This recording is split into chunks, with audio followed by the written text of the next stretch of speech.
This is the VOA Special English Economics Report. Factory labor built China into the world's third largest economy after the United States and Japan.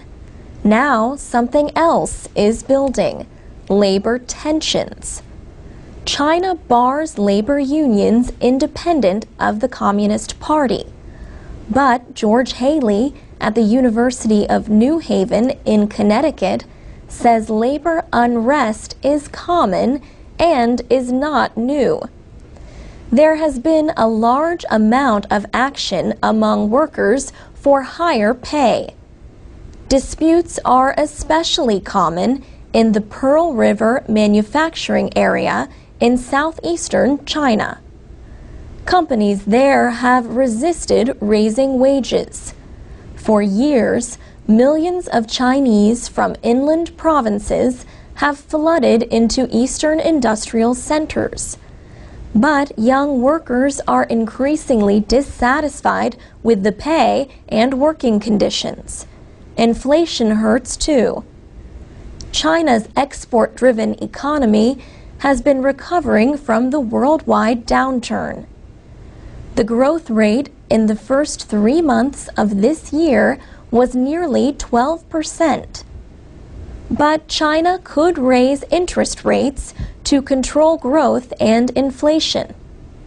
Prices rose in May at the highest rate in a year and a half. Migrant workers also face added costs for services that were free in the past, like medical care and education.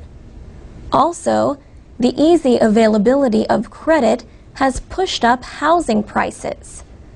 The government does not report on migrant unemployment, but media reports say an estimated 20 million migrant workers returned home last year after losing their jobs. Labor unrest in China takes different forms. Recent strikes against foreign companies have included suppliers for Japanese car makers Honda and Toyota. In Shenzhen, at least 10 employees at factories owned by Taiwan's Foxconn have killed themselves since January. They complained of long hours and low pay.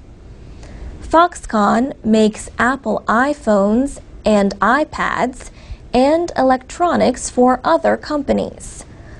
Foxconn has agreed to double basic pay to nearly $300 a month.